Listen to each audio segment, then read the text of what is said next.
When a New Jersey mother of 5, a worldwide adventurer, was diagnosed with stage 4 lung cancer, she seized every moment she had with her family.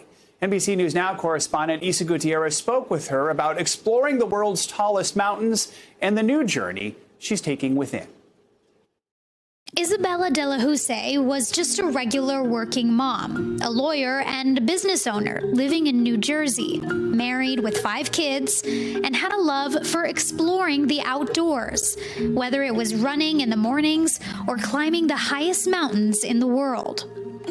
Then she started to get back pain. I was healthy at that time. I thought I was healthy. I wasn't a smoker. I don't drink alcohol. I was an athlete, very competitive athlete. So when I started having pain in my back, everyone assumed it was an injury from running. Doctors told her she had stage 4 lung cancer. And that was devastating. It took me a few weeks to sort of grapple with the emotion that came with that diagnosis. And at that time, I was very, very sick and really losing quickly my ability to move and function. It had metastasized. It was in her brain, spine, and other parts of her body. She says she was under siege. How do you wrap this up in a few months? And all sorts of thoughts go through your head.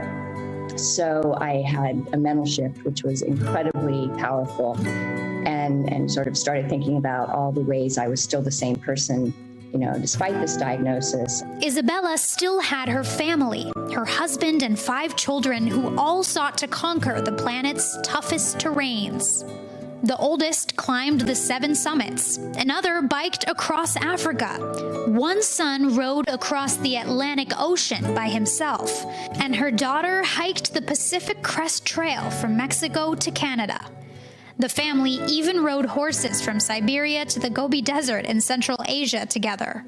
Physical challenges, climbing Aconcagua with my daughter was one example, and in sort of trying to pass on this, the one step at a time lesson that we all hear, but you really actually have to live it if you're going to summit mountains, because that is the only way you summit mountains. And, it's just a metaphor for life.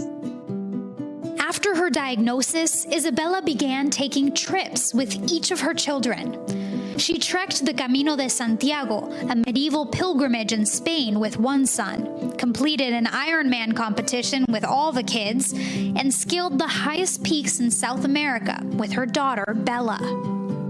So on the mountain, you can't control the wind, you can't control the weather, the altitude, all these external circumstances that really come at you, as life is. But you can control your attitude, and staying positive is a huge part of that, and staying present in the moment and just not letting yourself get overwhelmed. Isabella took on cancer like she would mountains and marathons.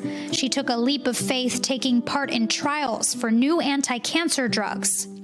After 2 years, the targeted therapies stopped working. Now, she's on to another adventure.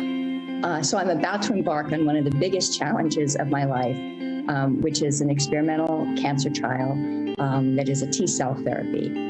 And the goal is to try to teach my T-cells to fight the cancer themselves. I think this idea of being able to control your own narrative and make conscious decisions, it's challenging for anyone, but particularly for a young woman and for women. I think it is the singularly most important message for women. Live a conscious life. And I think for women more than men, society historically has sort of dictated your path. You have these forces that say, you should get married, you should have children, you should do this. In retrospect, there's no right or wrong. Hey, NBC News viewers, thanks for checking out our YouTube channel. Subscribe by clicking on that button down here, and click on any of the videos over here to watch the latest interviews, show highlights, and digital exclusives. Thanks for watching.